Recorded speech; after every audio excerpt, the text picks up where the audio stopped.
तो सबसे पहले हमें ये जानना है कि ये जो विराट रूप दिखाया गया है इसका कारण क्या था, क्यों दिखाने की जरूरत पड़ी थी। इसका कारण जानोगे तो निवारण अपने आप हो जाएगा।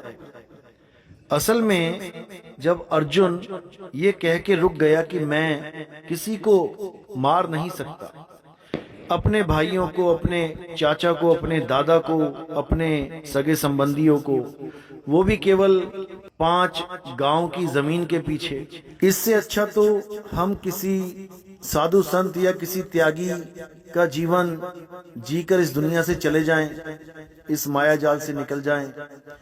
क्यों एक दूसरे का कत्ल करते फिरें इस चंद जमीन के टुकड़ों के पीछे। तो अर्जुन ने जब हथियार फेंक दिए तो कृष्ण जी ने अर्जुन को यह समझाने के लिए कि तू किसी का भी नाश नहीं कर सकता, तू किसी को भी नहीं मार सकता, यहां मारने वाला और मरने वाला मैं ही हूं, इस दुनिया में दिखने वाली हर चीज मैं ही हूं, ये समझाने के लिए उन्होंने अध्याय 10 में हर बात अर्जुन को समझाई, बताई। तो जब आप अध्याय 10 को अच्छे से समझ जाएंगे तो आपको अध्याय 11 भी समझ में आने लग जाएगा। दिक्कत यहां पर यह है कि हमें ज्ञान सीरीज में नहीं दिखाया जा रहा है, हमें बीच बीच की लाइनें, बीच बीच के टुकड़े, 2-2 अक्षरों को उठा के ज्ञान समझाया जा रहा है। मैं काल हूं, मैं काल हूं, बस एक लाइन पकड़ ली, मैं काल हूं, वो काल ही बन गया। तो अब दिखाते हैं कि अध्याय 10 में क्या क्या है वो जो अर्जुन को बताया गया, तब आपको समझ में आएगा कि असल में असली काल है क्या, कहते किसे काल है, ये समझ में आ जाएगा। ये काल होता क्या है ये पता लग जाएगा। तो अध्याय 10 में आप देखिए, पहले ही श्लोक में क्या बोला जा रहा है कि हे महाबाहो, फिर भी मेरे परम रहस्य और प्रभाव युक्त वचन को सुन, जिसे मैं तुझे अतिशय प्रेम रखने वाले के लिए हित की इच्छा से कहूंगा। यानी तुझे मैं वो अपने परम रहस्य बताने जा रहा हूं जो बड़ी गहराई से सुन और समझ, ताकि तेरा ये मोह भंग हो सके और तू धर्म के लिए युद्ध कर सके। तो अब दूसरे श्लोक में कहते हैं कि मेरी उत्पत्ति को अर्थात लीला से प्रकट होने को ना तो देवता लोग जानते हैं और ना ही महर्षि जन जानते हैं, क्योंकि मैं सब प्रकार से देवताओं का और महर्षियों का आदि कारण हूँ। गुरु ग्रंथ साहिब में भी वाणी आती है, पिता का जन्म क्या जाने पूत, पिता का जन्म पूत कभी नहीं जान सकता। तो ये जितने भी देवता हैं और महर्षि गण हैं, ये सब मेरे द्वारा उत्पन्न होते हैं, मैं उत्पन्न करने वाला हूँ, इसलिए ये कभी नहीं जान पाते कि मेरा आदि और अंत क्या है, मैं कब प्रकट हुआ हूँ और कब गुप्त हो जाऊंगा, ये मेरे बारे में कुछ नहीं जानते। तो तीसरे श्लोक में कहते हैं कि जो मुझको अजन्मा अर्थात वास्तव में जन्म रहित अनादि और लोकों का महान ईश्वर तत्व से जानता है, नाम से नहीं कि तुम मेरे नाम जपो, मेरे नाम जान लो, उससे मुझे नहीं पहचान पाओगे। नाम रखने से, नाम जपने से मुझे कोई नहीं जान सकता। मुझे कैसे जाना जा सकता है? तत्व से जानता है, तत्व से। वह मनुष्यों में ज्ञानवान पुरुष संपूर्ण पापों से मुक्त हो जाता है। यहां पर भी मुक्ति का रास्ता बता दिया है। क्या रास्ता है? तत्व ज्ञान। जब आपको तत्व ज्ञान हो जाएगा तो तुम मुक्त हो जाओगे, बिल्कुल क्लियर, बिल्कुल स्पष्ट। कोई मंत्र जंतर नहीं जपना है, कोई राम राम हल्ला हल्ला वाहिगुरु वाहिगुरु कृष्ण कृष्ण राधे राधे नहीं करना है, ओम कलियम हरियम शरियम सोम सत्यम नहीं करना है। क्या करना है? तत्व ज्ञान से मुझे जानना है, तत्व ज्ञान से। तो आगे कहते हैं, जो पुरुष मेरी इस परमेश्वर्य रूप विभूति को और योग शक्ति को तत्व से जानता है, यानी जो कुछ दृश्य मात्र संसार में है वह सब भगवान की माया है, यानी जो कुछ भी दिख रहा है वो माया है। कबीर साहब कहते हैं, जो दिखे सो माया संतो, जो दिखे सो माया। जो कुछ दिख रहा है वो भगवान की माया है, और एक वासुदेव भगवान ही सर्वत्र परिपूर्ण हैं, यानी वो आत्मा। यहां पर शरीर मत मान लेना, वासुदेव को। यह आत्मा की बात चल रही है जो दिखती नहीं है, और शरीर दिखता है इसलिए वो माया है।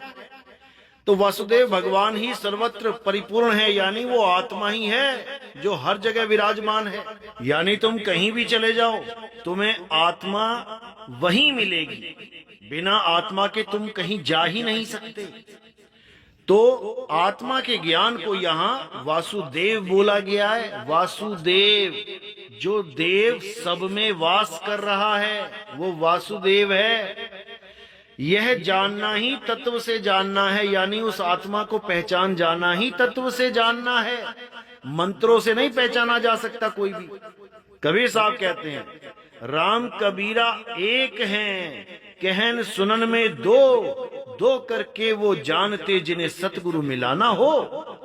यानी जिसे तत्वज्ञानी नहीं मिला वो कबीर और राम को, कृष्ण और करीम को अलग अलग करके ही मानेंगे। वो जीसस और मोहम्मद साहब को, वो मूसा और बुद्ध को अलग अलग ही मानेंगे। वो मीराबाई और रविदास जी को, दादू जी और पलटू जी को, भीखा और नाभा जी को अलग अलग ही मानेंगे, क्योंकि वो तत्वज्ञानी नहीं हैं। और जब वो तत्वज्ञान में आ जाएंगे तो राम कबीरा एक हैं। अच्छे से समझ जाओ इस बात को, ये तत्व ज्ञान है, मंत्र ज्ञान नहीं है। मंत्र सबके अलग अलग हो सकते हैं, नाम सबके अलग अलग हो सकते हैं, लेकिन जब तत्व में आओगे तो आत्म तत्व सब में एक सा विराजमान है। समझो बात को। तो कबीर साहब यहाँ तत्व ज्ञान देने के लिए आते हैं। गीता में अध्याय 4 34वें श्लोक में कहा गया है कि तत्वदर्शी संत के पास जाओ। कौन है वो तत्वदर्शी संत? ये तुम्हें तब समझ में आएगा जब तत्वदर्शी संत की परिभाषा जान जाओगे। मंत्र जपवाने वाला संत कभी तत्वदर्शी संत हो ही नहीं सकता। वो जपी है, जपी। तपस्या कराने वाला कभी तत्वदर्शी संत हो ही नहीं सकता। वो तपी है, तपी। और घर बार छोड़ के जंगल में भेज देने वाला संत कभी तत्वदर्शी संत हो ही नहीं सकता। वो सन्यासी है, सन्यासी। इसीलिए बोला गया ये जपी तपी सन्यासी से बच के रहना चाहिए, ये जीवन बर्बाद कर देंगे। कबीर सागर में यही समझाया कबीर साहब ने। एक ही हम तुम एक शरीरा, एक शब्द है मति के धीरा, दूसर भाव नहीं है आशा, सोई कबीर सोई धर्मदासा।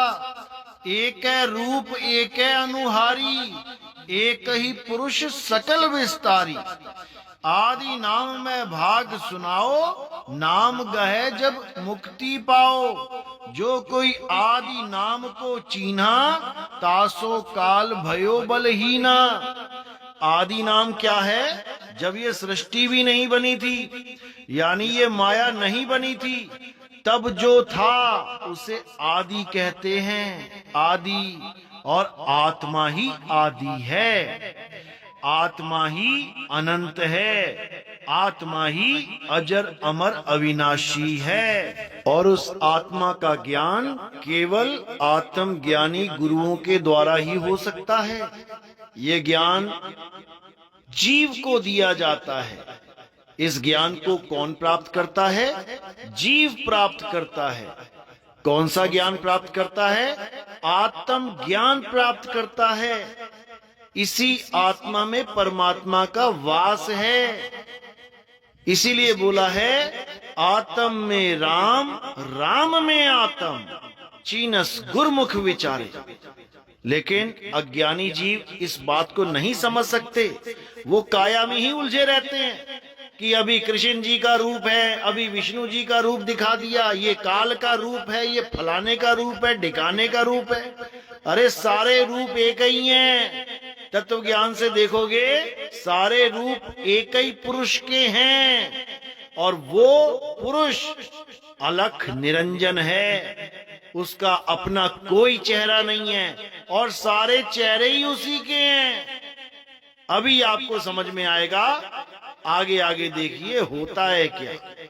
तो आगे क्या कहते हैं? उस निरंतर मेरे ध्यान आदि में लगे हुए और प्रेम पूर्वक भजने वाले भक्तों को मैं वह तत्व ज्ञान रूप योग देता हूँ जिससे वे मुझको ही प्राप्त होते हैं। यानी मेरे ध्यान में जो रहते हैं, यानी आत्म तत्व के ध्यान में जो रहते हैं।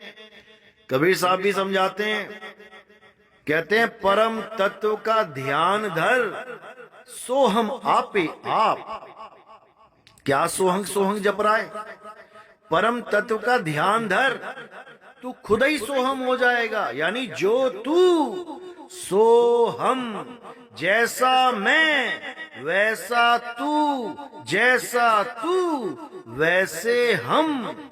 यानी हम एक तत्व ही हो जाएंगे, हम दो नहीं रहेंगे, हम एक हो जाएंगे। तो ये मंत्र जपने की बात नहीं चल रही यहाँ पे। यहाँ पर निरंतर ध्यान, ध्यान का मतलब होता है सिमरन, सिमरन का मतलब होता है स्मरण, स्मरण ध्यान, मंत्र जाप नहीं। समझो इसको।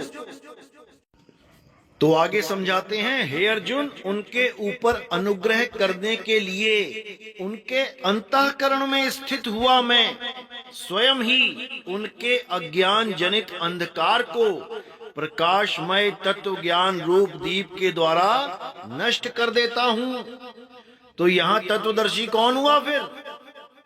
जो तुम कह रहे हो कि ये तो काल है, काल है, काल है। अरे तत्व ज्ञान भी यही दे रहा है, यही समझा रहा है। तुम्हारी बुद्धि में क्यों नहीं जा रहा है? तत्व ज्ञान आत्मा के ज्ञान को कहते हैं, तत्व ज्ञानी आत्मा के ज्ञानी को कहते हैं। अर्जुन को आत्मा का संदेश दे रहे हैं कृष्ण जी कि हे अर्जुन, आत्मा अजन्मा है, नित्य है, शाश्वत है, पुरातन है, सनातन है। ये आत्मा अजन्मा है, अडोल है, अबोल है, अकह है, अनाम है, इसका कोई नाम नहीं है। इसको तत्व ज्ञानियों के पास जाकर अनुभव करने की विधि प्राप्त कर, तब तेरा कल्याण होगा अर्जुन, नहीं तो तेरा कल्याण नहीं होगा। मंत्र जपने की बात नहीं कह रहे हैं वो कि मंत्र जपने से तत्व ज्ञान हो जाएगा। तत्वदर्शी का मतलब होता है जो तत्व का दर्शन करा दे। जैसे दूरदर्शी का मतलब होता है दूर की वस्तु का दर्शन करा दे। सूक्ष्मदर्शी का मतलब होता है सूक्ष्म से भी सूक्ष्म वस्तु का दर्शन करा दे। इसी प्रकार तत्वदर्शी का मतलब होता है जो दोनों प्रकार के तत्वों का दर्शन करवा दे। असत्य तत्व और सत्य तत्व, वो दोनों के भेद को जानता है। यही गीता अध्याय 2 16वें श्लोक का सार है। पढ़ो उसे। सार और असार को जानना है। सतगुरु ऐसा चाहिए जैसा सूप सुहाए, सार सार तो गही रहे, थोथा दे उड़ाए। इन दोनों प्रकार के तत्वों में सार तत्व को तो पकड़ लेना है और असार थोथे को उड़ा देना है, तब मुक्ति होगी। ये मंत्र जंतर से मुक्ति नहीं होगी। तंत्र मंत्र सब झूठ है, इनमें न भर में कोई, और सार शब्द जाने बिना कागा हंस न होए। सार शब्द एक वस्तु है, सार शब्द कोई मंत्र नहीं है। अरे वस्तु यानी सार शब्द, वस्तु कहीं ढूंढे कहीं कैसे लागे हाथ, और गुप्त वस्तु तब मिले भेदी लीजिए साथ। भेदी लीना साथ में दीनी वस्तु लखाए, कोटि जन्म का पंथ था पल में पहुंचा जाए। वस्तु का लखाव कराना है, लखाए। वस्तु को लखा जाता है, जपा नहीं जाता कि वस्तु को जपा जाता है। प्यास लगती है तो पानी को पिया जाता है, जपा नहीं जाता। भूख लगती है तो भोजन को खाया जाता है, जपा नहीं जाता। बीमार होते हो तो दवाई खानी पड़ती है, जपा नहीं जाता उसका नाम कि नाम जपने से बीमारी ठीक हो जाएगी। मूर्ख बना दिया इन लोगों ने इन भोले भाले जीवों को। तत्व ज्ञान से विमुख करके इन्हें जपी बना दिया, जपी। और कबीर साहब कहते हैं ये जपी तपी सन्यासी ना तो खुद मुक्त हो सकते हैं और ना ही किसी जीव को मुक्त कर सकते हैं। ये सब बंधन में हैं, ये सब 52 के जंजाल में फंसे हैं, 52 अक्षरों के द्वारा बनाए गए मंत्रों में फंसे हैं। कबीर साहब कहते हैं 52 के जंजाल में फंस गया ये संसार, सिमरन 52 का करे कैसे लागे पार। ये 52 को याद कर रहे हैं बैठ के, जबकि याद उस तत्व को करना था जिसे परम तत्व आत्म तत्व बोला गया है। इन नाशवान तत्वों से हटके अपने आप को आत्मा में स्थिर करना है। यही गीता अध्याय 3 17वें श्लोक में बोला गया, हे अर्जुन, जो अपनी आत्मा में रमण करते हैं, जो अपनी आत्मा में तृप्त हैं, जो अपनी आत्मा में संतुष्ट हैं, उनके लिए कोई धार्मिक कर्म कर्तव्य लागू ही नहीं होता। क्या अच्छे से समझें इसको। तो कहते हैं निरंतर मुझ में मन लगाने वाले और मुझ में ही प्राणों को अर्पण करने वाले, मुझ वासुदेव के लिए ही जिन्होंने अपना जीवन अर्पण कर दिया है, उनका नाम मदगत प्राणा है। भक्तजन मेरी भक्ति की चर्चा के द्वारा आपस में मेरे प्रभाव को जानते हुए तथा गुण और प्रभाव सहित मेरे कथन करते हुए ही निरंतर संतुष्ट होते हैं और मुझ वासुदेव में ही निरंतर रमण करते हैं। जिसको रमण करने तक का पता नहीं है वो क्या खाक भक्ति करवाएगा। अरे सुरत समाये शब्द में, ये समाने को ही रमण कहते हैं। वाको काल न खाए और जाप मरे अजपा मरे अनहद भी मर जाए। ये जाप अजपा और अनहद नाद की भक्ति करने वाले ये सब पछताएंगे, इनको कुछ प्राप्ति नहीं होगी। केवल और केवल सार शब्द में रमण करने वाले भगत ही इस काल जाल से बच पाएंगे, समझ जाओ। तो आगे अर्जुन ने कृष्ण जी को सीधे बोल दिया कि हे केशव, जो कुछ भी मेरे प्रति आप कहते हैं इस सब को मैं सत्य मानता हूं। यानी जो आप जो कुछ भी मुझे बता रहे हो बिल्कुल सच है। आपके लीलामय स्वरूप को ना तो दानव जानते हैं ना ही देवता जानते हैं। बिल्कुल मैंने यकीन कर लिया, बिल्कुल। अब आगे क्या कह रहे हैं, हे भूतों को उत्पन्न करने वाले, हे भूतों के ईश्वर, हे देवों के देव, हे जगत के स्वामी, हे पुरुषोत्तम, आप स्वयं ही अपने से अपने को जानते हैं। यानी आपका क्या तत्व है वो आप ही जानते हो। आपका असली तत्व स्वरूप क्या है वो आप ही पहचानते हो। हम आपको नहीं जान सकते, हम आपको नहीं पहचान सकते, क्योंकि हमें कोई तत्व ज्ञान नहीं है। हम केवल उस चीज को सत्य मान लेते हैं जो हमें सामने दिखाई दे रही है। जैसे कृष्ण जी ने कहा कि हे अर्जुन, जो लोग मुझे नर रूप में मानते हैं कि मैं एक नर हूं। अब देखो कृष्ण जी ने वहां पे नर रूप बोला है, और का मतलब कृष्ण नहीं होता है, नर का मतलब होता है आदमी।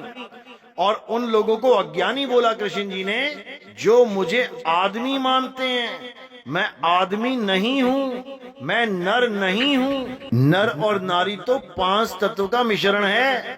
मैं 5 तत्वों का नहीं हूं, मैं अविनाशी हूं। इसीलिए बोला कि मैं अपनी माया के पीछे छुपा रहता हूं। यानी इस काया के पीछे आत्मा छुपी रहती है, उसको कोई नहीं देख पाता।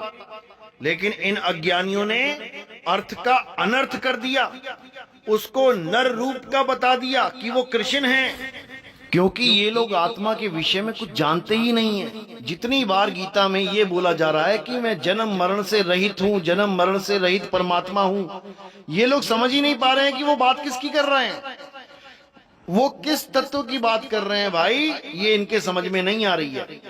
ये अजन्मा आत्म तत्व है। हे अर्जुन, आत्मा अजन्मा है, नित्य है, शाश्वत है, पुरातन है। ये आत्मा ही सत्य सनातन है। ये आत्मा ही अव्यक्त है, मन इंद्रियों से परे। यानी ये जितने भी अंग दिखाई दे रहे हैं तुम्हें, ये जितने भी शरीर दिखाई दे रहे हैं, ये जितनी भी इंद्रियां दिखाई दे रही हैं, मैं इंद्रियों से परे हूं, मैं काया माया से परे हूं। समझो, वो आत्म स्वरूप की महिमा गाई जा रही है वहां पे कि मुझे आत्मा करके कोई नहीं जानता, मुझे शरीर करके मानते हैं। कोई मुझे नर मानता है और कोई मुझे नारी। क्यों? क्योंकि मैं नारी रूप में भी कई बार लीला कर चुका हूं। राहु की गर्दन काटी नारी ने, भस्मासुर को मारा नारी ने, जबकि वो पुरुष है विष्णु रूप में। तो विष्णु पुरुष भी हैं, नारी भी हैं। लेकिन अज्ञानियों के लिए, ज्ञानियों के लिए ना मैं पुरुष हूं, ना मैं स्त्री हूं और ना ही मैं नपुंसक हूं। मैं ना तो शरीर हूं, ना शरीरों के अंग हूं। मैं आत्मा हूं, चेतन हूं, पर ब्रह्म हूं। कौन समझाए इन लोगों को ये तत्व ज्ञान? तो ये वो बुद्धिहीन पुरुष हैं जो इस आत्मा के अविनाशी परम भाव को ना जानते हुए मन इंद्रियों से परे मुझ सच्चिदानंद परमात्मा को मनुष्य की भांति जन्म कर व्यक्ति भाव को प्राप्त हुआ मानते हैं। यानी क्या बोल रहे हैं कि जो मुझे आत्म रूप में नहीं जान पाता है वही मुझे एक इंसान के रूप में मान के बैठ जाता है कि कृष्ण जी कौन है? नर हैं, आदमी हैं। राधा कौन है? औरत है। इसी में उलझ पुलझ के ये जीव दुर्गति को प्राप्त हो जाता है। लेकिन जब इसके जीवन में तत्वदर्शी संत आता है तो उसे बोध करवाता है कि भाई तुम शरीर नहीं आत्मा हो। तब वो समझ पाता है अपने अविनाशी स्वरूप को, तब उसकी मुक्ति होती है। अन्यथा ऐसे ही 84 लाख योनियों में जन्म जन्म दुख पाता है, कोई सहाय नहीं होता है। तो इसलिए अब उस आत्मज्ञानी गुरु की शरण में आओ जो तुम्हें आत्मा का भेद समझाए, जो तुम्हें पुरुष और स्त्री से परे तुम्हारे सत्य स्वरूप से तुम्हें अवगत करवाए। श्रीमद् देवी भागवत देवी महापुराण में भी यही समझाया गया है, लेकिन ये अज्ञानी कभी इस बात को समझ ही नहीं पाए। देखिए क्या लिखा है। तो देखिए यहाँ पर बिल्कुल स्पष्ट लिखा है कि संसार के अभाव में ना मैं स्त्री हूं, ना पुरुष और ना ही नपुंसक। यानी जब तक सृष्टि नहीं बनती है तब तक मैं ना स्त्री ना पुरुष, मैं कोई देह नहीं हूं, मैं कोई इंद्री नहीं हूं। मैं इंद्री मन से परे हूं, आत्म स्वरूप में स्थित हूं। लेकिन ये अज्ञानी जीव इस बात को नहीं समझ सकते क्योंकि ये तत्वज्ञानी है ही नहीं, ये जपी तपी सन्यासी हैं। इन दोनों में बहुत बड़ा भेद होता है। अगली वीडियो में मैं इसके बारे में पूरा खोल के समझा दूंगा। आज जो हमारा लक्ष्य है वो इस काल भगवान का साम्राज्य खड़ा करके बैठे हैं। आज उस काल की पोल खोलना है कि आखिर काल है क्या और इन्होंने क्या समझा दिया। तो आगे देखिए, उसी अध्याय 10 में जब अर्जुन ने कहा कि आप ही मुझे बताएं कि आप क्या हैं, हम आपको नहीं जान सकते। तो देखिए उसी काल भगवान ने किस किस रूप को अपना रूप बताया। एक एक वाक्य को अच्छे से समझिए, उसमें सब कुछ दे रखा है। तत्व ज्ञान के आधार से हर बात उसमें छुपी हुई है, बस उसको उजागर करने वाला कोई गुरु चाहिए, फिर हर चीज समझ में आने लग जाएगी। काल भगवान केवल काल नहीं है कि कोई उसको केवल एक काल एक शरीर मान के बैठ जाए। काल भगवान इस संसार में उत्पन्न हर एक वस्तु है, इस संसार में उत्पन्न हर एक शरीर है, इस संसार में उत्पन्न हर एक चेहरा है। लेकिन ये केवल तत्व ज्ञानी ही समझ सकते हैं। देखिए कितनी अच्छी तरह अध्याय 10 में अपने सारे स्वरूपों का वर्णन कर रहे हैं। देखिए, हे अर्जुन, मैं सब भूतों के हृदय में स्थित सबका आत्मा हूँ तथा संपूर्ण भूतों का आदि मध्य और अंत भी मैं ही हूँ। यानी इन पंचभूतों की बात चल रही है, ये भूत प्रेत मत समझ लेना। पंचभूतों के हृदय में स्थित सबका आत्मा हूँ, यानी जितनी भी काया यहाँ दिखाई दे रही हैं, मैं सबके हृदय में स्थित आत्मा हूँ। और संपूर्ण लोगों का आदि मध्य और अंत मैं ही हूँ। मैं अदिति के 12 पुत्रों में विष्णु और ज्योतियों में किरणों वाला सूर्य हूँ तथा मैं 49 वायु देवताओं का तेज और नक्षत्रों का अधिपति चंद्रमा हूँ। मैं वेदों में सामवेद हूँ, देवों में इंद्र हूँ, इंद्रियों में मन हूँ और भूत प्राणियों की चेतना अर्थात जीवन शक्ति हूँ। मैं 11 रुद्रों में शंकर हूँ और यक्ष तथा राक्षसों में धन का स्वामी कुबेर हूँ। मैं 8 वसुओं में अग्नि हूँ और शिखर वाले पर्वतों में सुमेर पर्वत हूँ। पुरोहितों में मुखिया बृहस्पति मुझको जान हे पार्थ। मैं सेनापतियों में स्कंद और जलाशयों में समुद्र हूँ। मैं सब वृक्षों में पीपल का वृक्ष, देवर्षियों में नारद मुनि, गंधर्वों में चित्ररथ और सिद्धों में कपिल मुनि हूँ। घोड़ों में अमृत के साथ उत्पन्न होने वाला उच्चैश्रवा नामक घोड़ा, श्रेष्ठ हाथियों में ऐरावत नामक हाथी और मनुष्यों में राजा मुझको जान। मैं शस्त्रों में वज्र और गौओं में कामधेनु हूँ।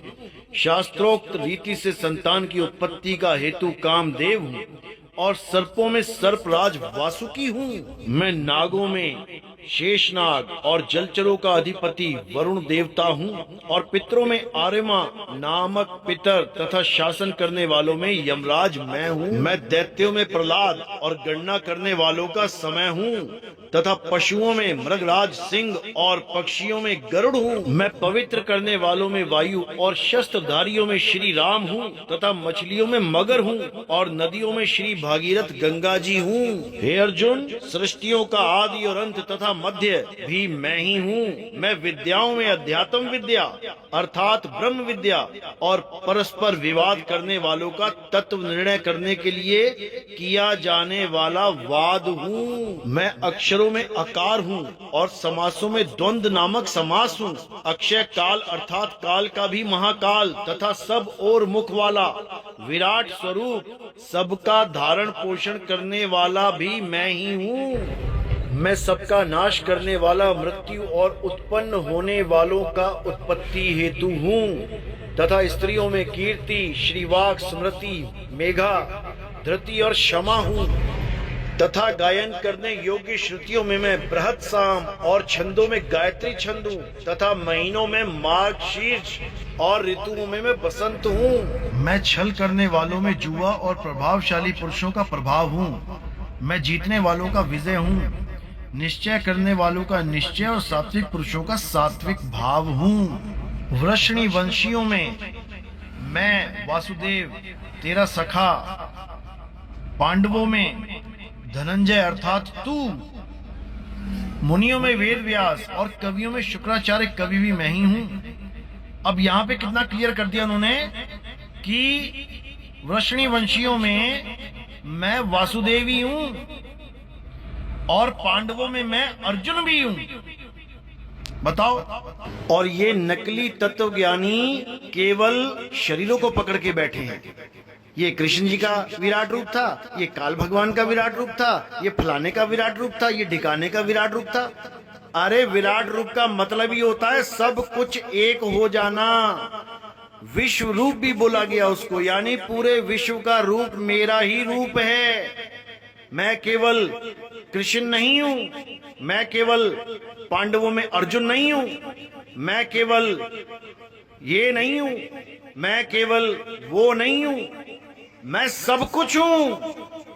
सब कुछ जो 10वें अध्याय में जिनके नाम लिखे गए हैं कि मैं अदिति के 12 पुत्रों में विष्णु, ज्योतियों में किरणों वाला सूर्य, नक्षत्रों में चंद्रमा, वेदों में सामवेद, देवों में इंद्र, इंद्रियों में मन, ये जितना कुछ बोला गया है ये यही समझाने के लिए बोला गया है कि सब कुछ मैं ही हूँ। और ये मत सोचना कि मैं देवताओं में केवल इंद्र हूँ, बाकी देवता भी मैं ही हूँ। ये मत सोचना कि पांडवों में केवल अर्जुन ही मैं हूँ, बाकी 4 भी मैं ही हूँ। ये मत समझना कि अक्षरों में ओमकार मैं हूँ, बाकी अक्षर भी मैं ही हूँ। ये केवल प्रधानता बताने वाले शब्दों का उल्लेख किया इसलिए क्योंकि मेरी माया अनंत है, अनंत। इसको कोई जान ही नहीं सकता, इसका पार कोई पा ही नहीं सकता।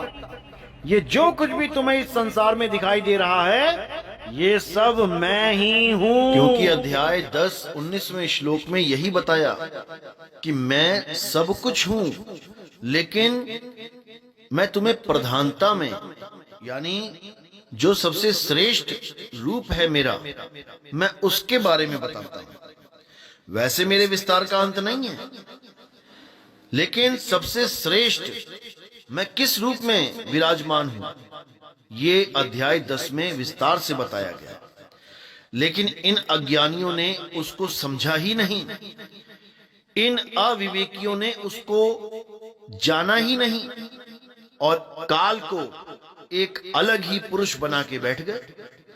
गरीबदास जी महाराज ने पूरे विस्तार से समझा रखा है कि आखिर ये काल है क्या।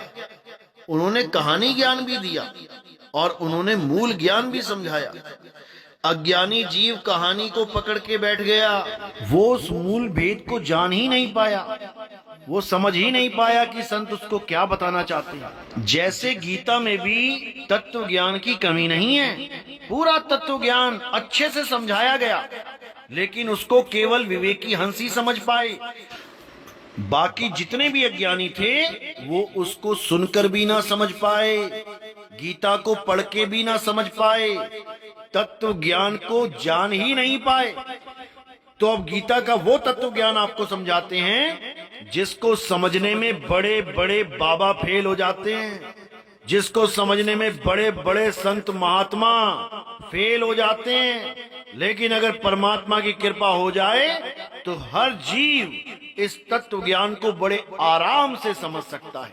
बस करना क्या है, पक्षपात को छोड़ के सत्य को अच्छे से समझ के ग्रहण करना है।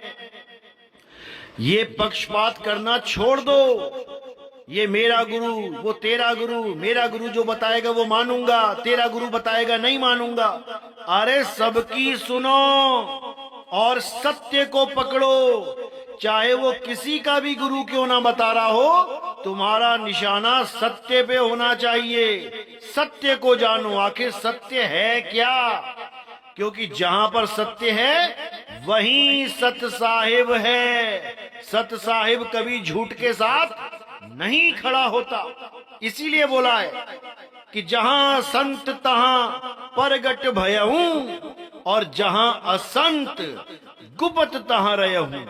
मैं सब में विराजमान हूं, लेकिन जहां पे सत्य की बात चलती है मैं वहां खड़ा हूं उनके साथ, और जहां असत्य की बात चलती है मैं वहां होता हुआ भी नहीं हूं।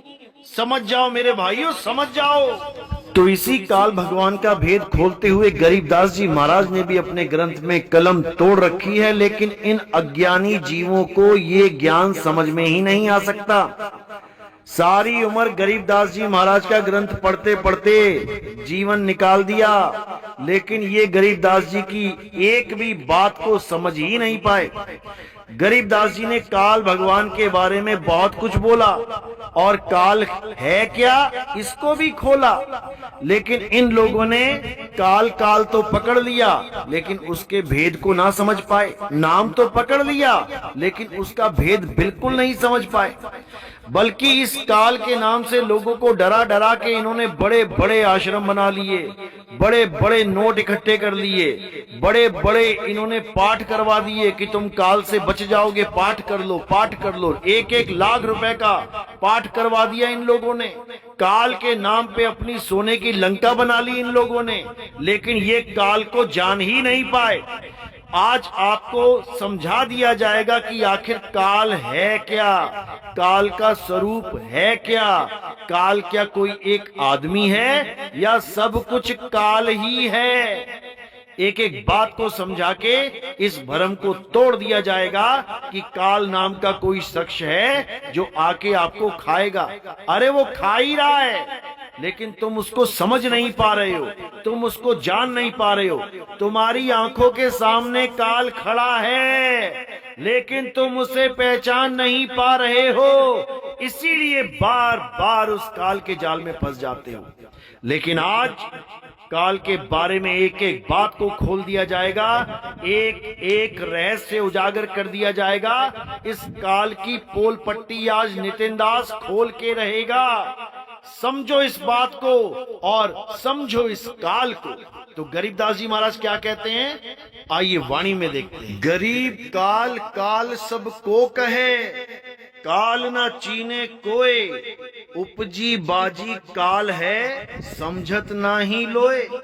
गरीब स्थावर जंगम काल है, जड़ चेतन सब काल, काल काल को घात है, सभय होत पैमाल।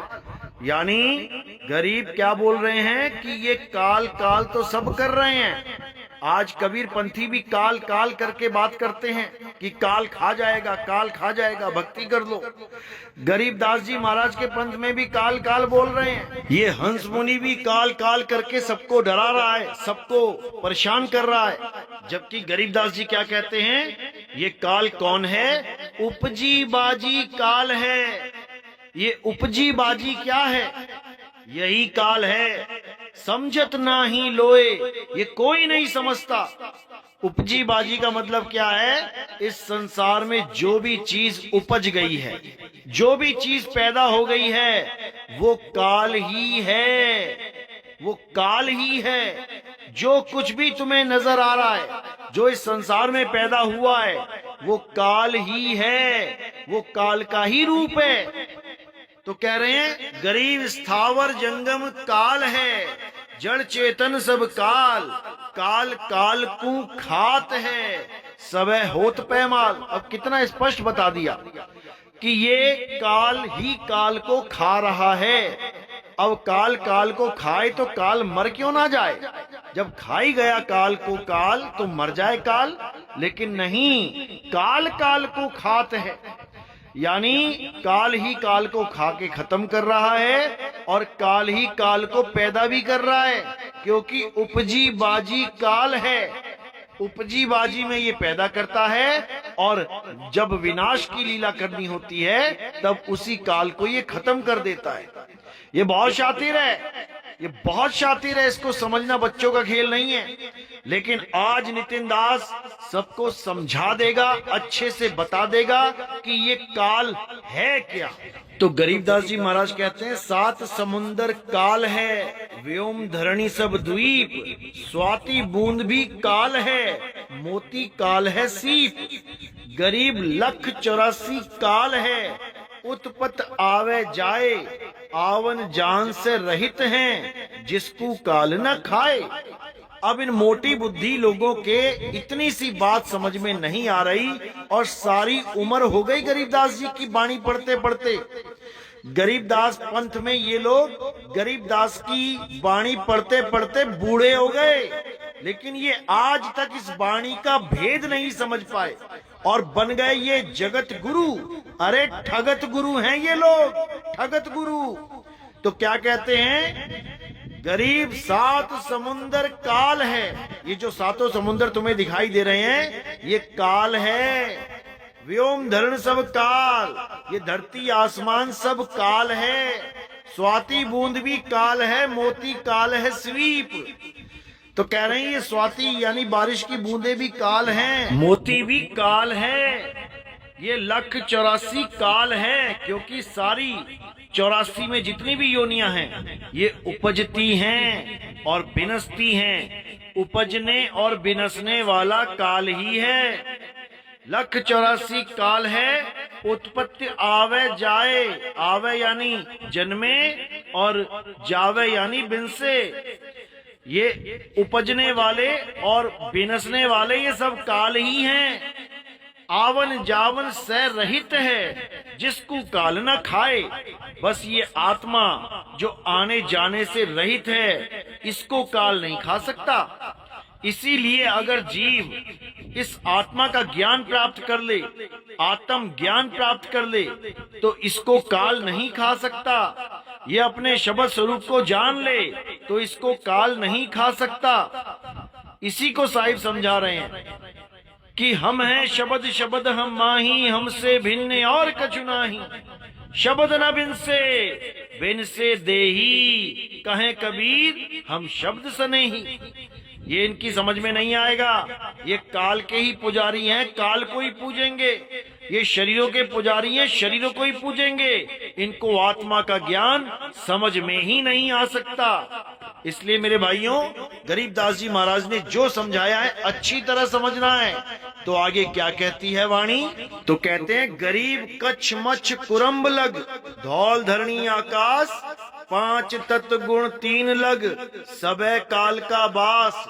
यानी ये कच्छ मच्छ कुरम्ब जितने भी ये अवतार हैं, जितने भी ये धरती आकाश में जो कुछ भी दिख रहा है, ये 5 तत्व 25 प्रकृति 3 गुण, ये सभी काल ही हैं। सब में काल का वास है। कुछ भी बिना काल से नहीं है। हर तरफ काल ही काल है। तो आगे कह रहे हैं, गरीब चांद सूर्य 2 काल हैं, पवन अग्नि और व्योम, उपजा सोई बिनससी, सकल होते हैं होम। ये सूरज और चांद भी काल ही हैं। पवन अग्नि आकाश ये काल ही है। ये जितना भी कुछ उपज रहा है और बिनस रहा है, ये सब काल ही है। तारायण सब काल हैं, सकल तेज बिनसंत, पिंड ब्रह्मांड सब ढैत हैं, खाए काल हसंत। ये सब काल ही हैं और इन सबको खाने वाला भी काल ही है। काल काल को खात है। समझ जाओ मेरे भाइयों, इसको समझ जाओ। तो आगे कहते हैं, घर की कामिनी काल है, सकल कुटुंब परिवार, बेटा बेटी काल हैं, फिरे काल की डार, गरीब छाजन भोजन काल है, काल काल के पास, काल काल भक्षण करे, काले काल ग्रास। अब कितना क्लियर यहाँ बता दिया कि किसी को कोई भ्रम ना रह जाए कि कोई काल आएगा मुझे फाड़ के खाएगा, तपतशिला पे मुझे भून के खाएगा। ये सब कहानी ज्ञान है। तत्व ज्ञान क्या कहता है कि बेटा बेटी काल हैं, घर की कामिनी काल है, सकल परिवार काल है। समझो इसको। यानी हर शरीर जो भी उपजता है और बिनसता है, ये काल ही है। इसीलिए कबीर साहब ने बोला, देव निरंजन सकल शरीरा, तामे भ्रम भ्रम रहल कबीरा। यानी संसार में जितने भी शरीर हैं, ये सब काल ही हैं। किसी भी शरीर से मोह नहीं लगाना है, किसी भी शरीर का ध्यान नहीं धरना है, किसी भी शरीर की आस नहीं लगानी है, चाहे वो गुरु का शरीर हो, चाहे किसी भगवान का। किसी भी शरीर से मोह नहीं रहना चाहिए, क्योंकि ये काल है। ये काल है मेरे भाई, काल है। तो कहते हैं, गरीब ससुरे साले काल हैं, साड़ू समधी साख, गोत नात सब काल है, सब ही के मुख राख। यानी ये जितने भी ससुरे और साले हैं, ये सब काल ही हैं। ये साड़ू समधी ये सब काल ही हैं। ये गोत ये नात ये सब काल ही हैं। और इन सब के मुख में राख ही पड़ेगी। यानी ये सब एक दिन इन सब का अंत हो जाएगा। तो जो पैदा होगा और मरेगा वो काल ही है। और जो कभी पैदा नहीं होता और कभी मरता नहीं, वो आत्मा है, वो आत्म तत्व है। तत्व ज्ञानी उसी का भेद समझाते हैं, इस काल को छुड़ाते हैं और तत्व का भेद लखाते हैं। तो कहते हैं, कौम 36 काल हैं, कहीं राजा कहीं रीत, शट दर्शन सब काल हैं, भद्रा भेष अतीत। यानी ये जितना भी तामझाम दिख रहा है तुम्हें, ये 36 कौमें, ये राजा प्रजा, ये रीति रिवाज, ये 6 दर्शन, ये सब काल ही हैं। ये सारे भेष जितने बाबा घूम रहे हैं भेष बना बना के, ये सब काल ही हैं। ये सब काल हैं। और इन कालों से परे कौन है? वो आत्म तत्व है, आत्मा है, वो अकाल है। उसी को अकाल पुरुष बोला जाता है। उसको जान लेना ही सच्ची भक्ति कहलाता है, सत भक्ति कहलाता है। उसी को जान लेने से मुक्ति होती है। काल की पूजा करने से कभी मुक्ति नहीं होती। तो आगे कहते हैं, तन मन काया काल है, काल कर्म का मेल, काल काल को खात है, उत्पत परलय खेल। गरीब सुर असुरन सब काल हैं, गण गंधर्व सब देव, सहस 88 काल हैं, करे कौन की सेव। ये तन मन काया ये सब काल है। जो ये भ्रम फैला दिया गया है कि परमात्मा सह शरीर है, परमात्मा शरीर है, मनुष्य जैसा है, देखने में साकार है, अरे ये काल ही है। इस हंस मुनि ने सबको काल के साथ जोड़ दिया। इस हंस मुनि ने इस काया को परमात्मा घोषित कर दिया। ये हंस मुनि बहुत शातिर है। इस हंस मुनि के जाल में बड़े बड़े बुद्धिजीवी फंसे पड़े हैं। इस हंस मुनि के जाल को केवल वही काट सकता है जिस पर परमात्मा की अपार कृपा हो जाए, जिसकी विवेक शक्ति इतनी बढ़ जाए, जो काल को पहचान जाए। और जो काल को पहचान जाएगा वही काल से बचेगा। बचना चाहो काल जाल से, चीनो शब्द हमारा। और कहें कबीर, अमर कर राखूं जो निज होए हमारा। जो काया को त्याग के और शब्द को धारण कर लेता है, केवल वही बचेगा। शब्द यानी परमपिता परमात्मा का सत्य स्वरूप। अरे शब्द स्वरूपी ज्ञानमय, दया सिंधु मत धीर, मदन सकल घट पूर्ण है, करता सत्य कबीर। मदन साहिब समझा रहे हैं कि परमात्मा का स्वरूप शब्द स्वरूप है, देह स्वरूप नहीं है। गरीबदास जी भी यही कहते हैं, गरीब पुरुष कबीर ने देह धरा नहीं कोई, शब्द स्वरूपी रूप है, घट घट बोले सोए। वो परमात्मा घट घट में विराजमान है, वो शब्द घट घट में गूंज रहा है, लेकिन उस शब्द का भेद किसी को नहीं पता, उस धुन का भेद किसी को नहीं पता, तो उस धुन में कोई ध्यान लगा ही नहीं पाता, उस धुन को कोई सुन ही नहीं पाता। वो धुन और कुछ नहीं, वो शब्द झनकार है। गरीबदास जी कहते हैं, कोई है रे परले पार का, जो भेद कहे झनकार का। उस शब्द झनकार का भेद बताने वाला कोई बिरला ही होता है। उसी शब्द झनकार के लिए बाबा जय गुरुदेव ने 1980 में ये अपने मंच पे खुले में बोल दिया था कि मेरी संगत में कोई भी गुरु बनने की कोशिश मत करना, ये पंथ में आगे कोई गुरु नहीं होगा। और बिल्कुल साफ बोल दिया कि आज तो तुम जय गुरुदेव के नाम से, इन 5 नामों से पार हो रहे हो, लेकिन भविष्य में जो महात्मा आएंगे उनको ऊपर से जो आवाज आएगी फिर वो उसे ही बताएंगे। यानी नाम दीक्षा में उसी आवाज की बात करेंगे, उसी धुन से सबको जोड़ेंगे। उसके बाद कोई भी जय गुरुदेव नाम से पार नहीं होगा, इन 5 नामों से पार नहीं होगा। 1980 में ही बाबा जय गुरुदेव ने अपने पंथ का खात्मा अपने ही मुख से कर दिया था कि हमारा पंथ केवल तब तक काम करेगा जब तक वो आने वाला महात्मा उस अखंड नाद का भेद नहीं बताने लगेगा। जैसे ही वो अखंड नाद का भेद बताना शुरू करेंगे, उसके बाद हमारा कोई भी शिष्य इन 5 नामों से पार नहीं होगा, नहीं होगा।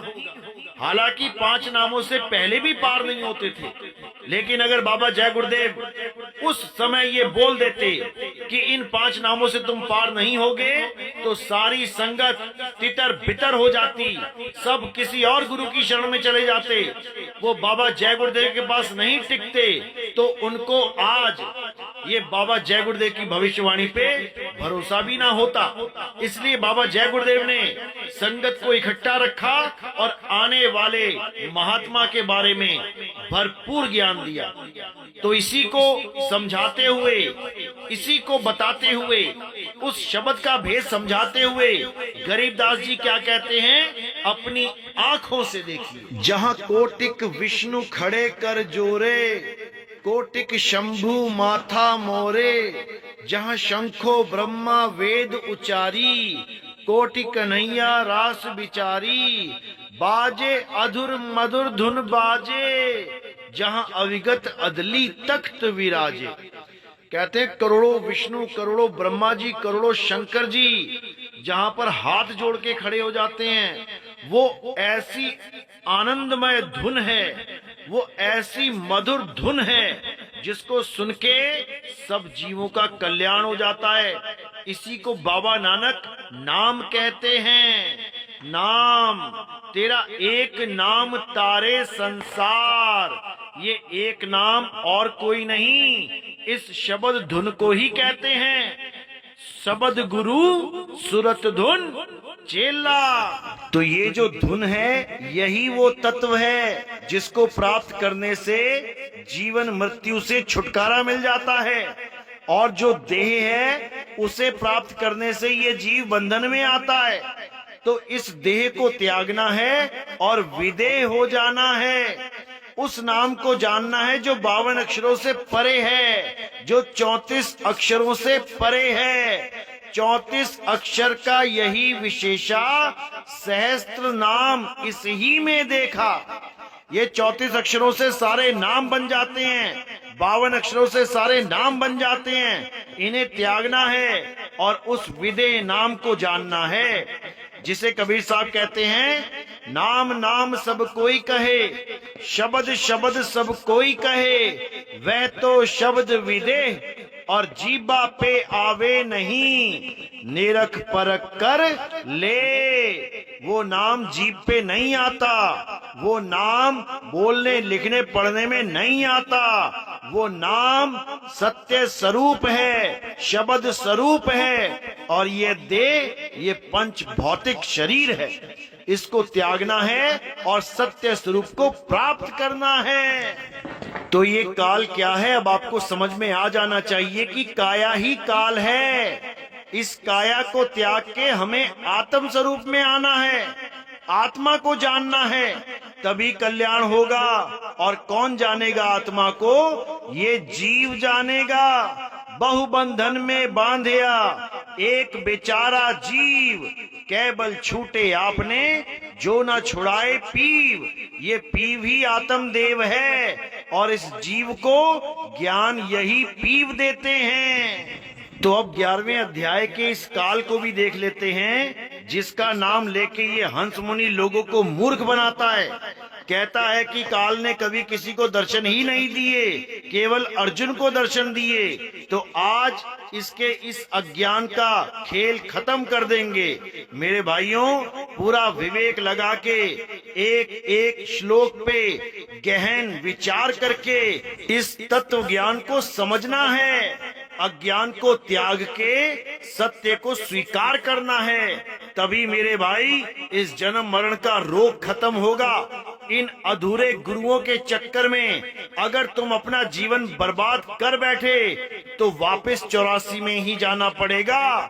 कोई नहीं रोक सकता, कोई नहीं। जब अध्याय 10 में उनको हर स्वरूप का ज्ञान बता दिया गया कि मैं देवों में इंद्र हूँ, मैं पांडवों में अर्जुन हूँ, मैं कृष्ण हूँ, मैं सागर हूँ, मैं ये हूँ, मैं वो हूँ, हर चीज का भेद बता दिया गया। तब अर्जुन क्या बोले? अध्याय 11 के पहले श्लोक में, मुझ पर अनुग्रह करने के लिए आपने जो परम गोपनीय अध्यात्म विषयक वचन अर्थात उपदेश कहा है, उससे मेरा यह अज्ञान नष्ट हो गया है। अध्याय 11 दूसरे श्लोक में क्या कहते हैं? क्योंकि हे कमल नेत्र, मैंने आपसे भूतों की उत्पत्ति और प्रलय विस्तार पूर्वक सुने हैं तथा आपकी अविनाशी महिमा भी सुनी है। हे परमेश्वर, आप अपने को जैसा कहते हैं यह ठीक ऐसा ही है, परंतु हे पुरुषोत्तम, आपके ज्ञान, ऐश्वर्य, शक्ति, बल, वीर्य और तेज से युक्त ऐश्वर्य रूप को मैं प्रत्यक्ष देखना चाहता हूँ। अब यहाँ पे विचार करना है कि कौन से रूप को देखना चाहता है अर्जुन। तो आपके सामने जो लिखा हुआ है उसी रूप के दर्शन कराए जाएंगे। कोई काल वाल विकराल दैत्य का रूप दिखाई देने की बात नहीं की जा रही है। यहाँ पर उनके ज्ञान, ऐश्वर्य, शक्ति, बल, वीर्य और तेज से युक्त ऐश्वर्य रूप को मैं प्रत्यक्ष देखना चाहता हूँ, ये बोला जा रहा है यहाँ पे।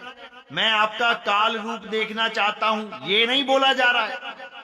तो जो रूप दिखाया जाएगा वो सब इन्हीं के जैसा होगा।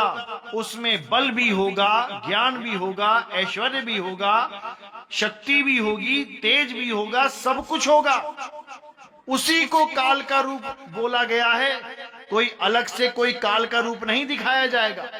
तो अब आगे देखिए क्या कहते हैं। हे प्रभु, यदि मेरे द्वारा आपका वह रूप देखा जाना शक्य है, ऐसा आप मानते हैं, तो हे योगेश्वर, उस अविनाशी स्वरूप का मुझे दर्शन कराइए। किस स्वरूप का? जो अध्याय 10 में सारे स्वरूप बताए गए कि मैं देवों में इंद्र हूँ, मैं ये हूँ, मैं वो हूँ, मैं सब कुछ हूँ। इस सब कुछ वाले स्वरूप का मुझे दर्शन कराइए। तो देखिए आगे क्या कहते हैं। तब श्री भगवान बोले, हे पार्थ, अब तो मेरे सैकड़ों हजारों नाना प्रकार के और नाना वर्ण तथा नाना आकृति वाले अलौकिक रूपों को देख। अब देखिए कि कौन से रूप दिखाए जा रहे हैं। विचार करने वाली तो ये बात है कि उन रूपों में दर्शन होंगे तो होंगे किसके? काल भगवान के होंगे या किसी और के होंगे? देखिए क्या लिखा है। हे भरतवंशी अर्जुन, तू मुझ में आदित्यों को अर्थात अदिति के 12 पुत्रों को, 8 वसुओं को, 11 रुद्रों को, दोनों अश्विनी कुमारों को और 49 मरुदगणों को देख तथा और भी बहुत से पहले ना देखे हुए आश्चर्यमय रूपों को देख। अब यहाँ बिल्कुल क्लियर कर दिया कि मैं कोई कालवाल नहीं हूँ। मेरे अंदर तू सबके रूपों को देख। किस किस के? अदिति के 12 पुत्रों को देख। तो किसके दर्शन हो रहे हैं? अदिति के 12 पुत्रों के। 8 वसुओं को देख। तो किसके दर्शन हो रहे हैं? 8 वसुओं के। 11 रुद्रों को देख। तो किसके दर्शन हो रहे हैं? रुद्रों के। दोनों अश्विनी कुमारों को देख। तो किसके दर्शन हो रहे हैं? अश्विनी कुमारों के। और 49 मरुदगणों को देख। तो किसके दर्शन हो रहे हैं? काल के नहीं हो रहे हैं। और भी बहुत से पहले ना देखे हुए आश्चर्यमय रूपों को देख, यानी ऐसे लोगों को देख जिनको तूने कभी देखा ही नहीं। जैसे तुम्हारे सामने जो शक्लें दिख जाती हैं वो तो तुम देख लेते हो, लेकिन ऐसी अनंत शक्लें हैं जो तुमने पहले कभी नहीं देखी। अगर वो सारी शक्लें तुम्हारे सामने लाके खड़ी कर दी जाएं, तब समझो कि तुम उसके विराट रूप का दर्शन कर रहे हो, ना कि किसी काल भगवान का। समझो मेरी बात को। तो आगे कह रहे हैं, अब इस मेरे शरीर में एक जगह स्थित चराचर सहित संपूर्ण जगत को देख तथा और भी जो कुछ देखना चाहता हो सो देख।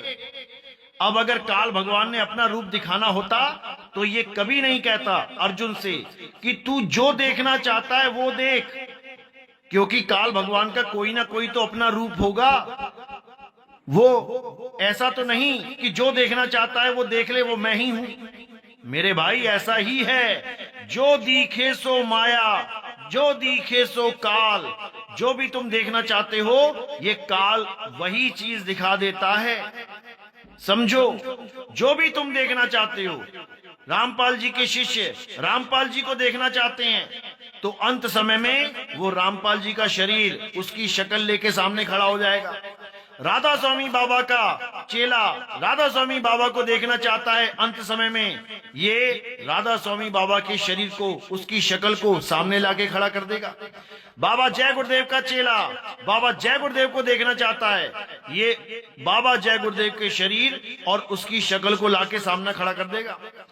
कोई भी गुरु का चेला अपने गुरु को देखना चाहता है, ये उसी गुरु के शरीर को और उसकी शक्ल को लाके सामने खड़ा कर देगा। कोई भी किसी देवी देवता को देखना चाहता है, सारे देवी देवता इसी शरीर में दिखाई दे जाएंगे। ये सारा काल का ही जाल है, समझो मेरी बात को। यानी काल अगर अपनी शक्ल दिखाना चाहता है तो कभी नहीं बोलेगा कि जो तू देखना चाहता है वो दिखा देता हूं। अरे जो उसकी शक्ल है वही दिखाएगा ना। तो यहाँ पर इसको बिल्कुल गलत फहमी में मत रहना कि ये काल भगवान अपनी शक्ल दिखा रहा है। ये सारा संसार ही काल है। गरीबदास जी महाराज कहते हैं, गरीब 924 काल हैं, 3300 तक शीस, त्रिलोकी में काल है, तन मन भंजन शीस। यानी ये 9 अवतार, 24 अवतार, ये सब काल हैं। ये 3300, ये सब काल हैं। त्रिलोकी में काल ही काल है, तन और मन ये सब काल ही है। गरीब तीनों देवा काल हैं, ब्रह्मा विष्णु महेश, भूले चूके समझियो सब काहू उपदेश। कहते हैं तीनों देवा काल हैं, क्योंकि तीनों देवों के भी दर्शन अर्जुन को उसी रूप में हुए। इन 924 के दर्शन अर्जुन को उसी रूप में हुए। ये त्रिलोकी के दर्शन अर्जुन को उसी रूप में हुए। ये सारे रूप काल ही हैं। तो आगे कह रहे हैं, गरीब जंत्र मंत्र सब काल हैं, काल दीठ और मूठ, काया काल कुसंग है, नगर हाथ है हूठ। गरीब हस्ती घोड़ा काल हैं, काल राज और पाट, इनको देखना भूलियो दल बादल गज ठाठ। गरीबदास जी कह रहे हैं, ये तंत्र मंत्र जितने भी मंत्र जपे जा रहे हैं ये सब काल के ही नाम हैं, क्योंकि ये सारे शरीर काल ही है और इन्हीं शरीरों के नाम ये काल के ही नाम हैं। ये तंत्र मंत्र सब काल हैं, इसको समझो।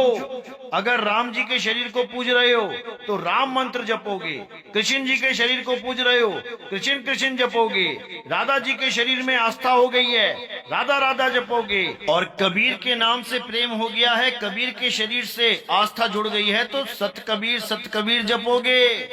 ये सारे शरीर और उनके नाम ये सब काल ही हैं। इसीलिए कबीर साहब ने साफ बोल दिया, मेरा नाम कबीर नहीं है, मेरा नाम अकहुआ है, अकहुआ, जिसे कोई कह ही नहीं सकता। देखिए कबीर शब्दावली में बिल्कुल स्पष्ट लिखा गया है, जाकर नाम अकहुआ भाई, ताकर कहा रमैनी गाई, कहे को तात्पर्य है ऐसा, जस पंथी वो हित चढ़ी वैसा, है कुछ रहन गहन की बाता, बैठा रहे चला पुनि जाता, रहे वदन नहीं स्वांग सुभाऊ, मन स्थिर नहीं बीले काऊ, तन रहते मन जात है, मन रहते तन जाए, तन मन एक होए रहे, हंस कबीर कहाए। तो यहाँ साफ बोल दिया कि भाई मेरा नाम अकहुआ है, अकहुआ, जिसे कोई कह ही नहीं सकता। ये तो मैंने हर युग में अलग अलग नाम धारण किए, क्योंकि जिस दुनिया में मैं जा रहा हूँ वहां पर हर इंसान एक नाम लेके बैठा है, इसलिए मुझसे भी मेरा नाम पूछा जाएगा। तो मैंने सतयुग में सत सुकृत, त्रेता में मुनिंद्र, द्वापर में करुणामय और कलयुग में कबीर नाम धारण किया। लेकिन मेरा नाम ये नाम नहीं है, मेरा नाम 52 अक्षर से बना नाम नहीं है, मेरा नाम अनाम है, अनामी है, मेरा कोई नाम नहीं है। तो जब गीता में एक ही शरीर में सब कुछ देखने की बात चली तो कृष्ण जी ने क्या कहा, आइए देखते हैं। तो जब अर्जुन जिद कर बैठा कि मुझे जो आपने महिमा गाई है वो दिखाओ, तब कृष्ण जी क्या बोले कि तू मुझको इन अपने प्राकृतिक नैनों द्वारा देखने में निसंदेह समर्थ नहीं है। इसी से मैं तुझे दिव्य अर्थात अलौकिक चक्षु देता हूं। इससे तू मेरी ईश्वरीय योग शक्ति को देख। किसको देख?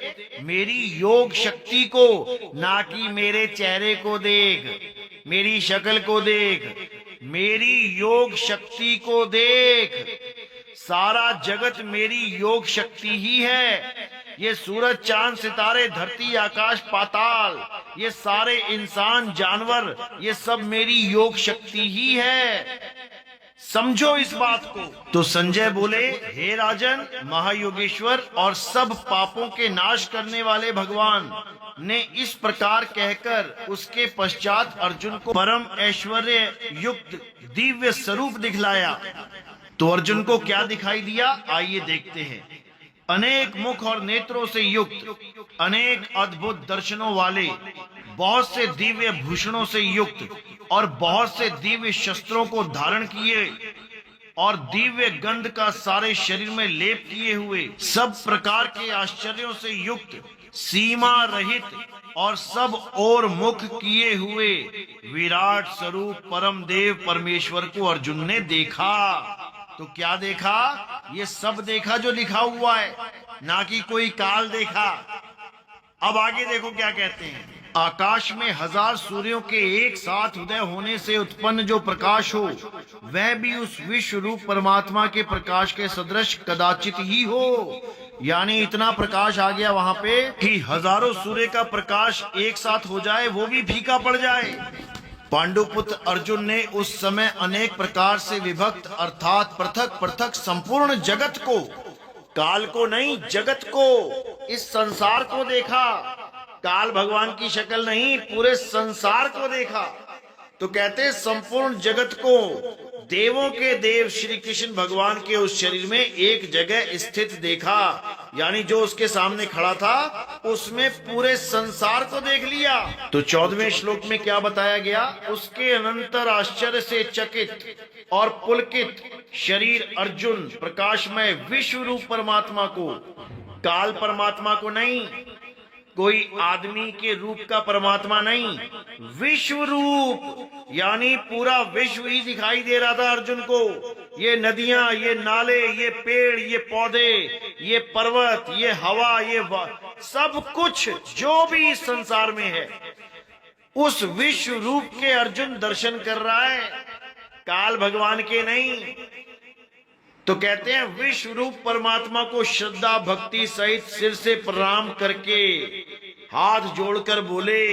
तो आगे कहते हैं, हे देव, मैं आपके शरीर में संपूर्ण देवों को, सारे देवताओं को, केवल काल भगवान को नहीं, सारे देवताओं को तथा अनेक भूतों के समुदायों को, किसके दर्शन कर रहा है अर्जुन?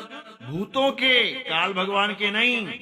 कमल के आसन पर विराजित ब्रह्मा को, महादेव को और संपूर्ण ऋषियों को तथा दिव्य सर्पों को देखता हूँ। सांपों के दर्शन कर रहा है, ऋषियों के दर्शन कर रहा है, ब्रह्मा विष्णु महेश जी के दर्शन कर रहा है, काल भगवान के नहीं, जो तुमने उसको केवल काल बना के पेश कर दिया दुनिया के सामने।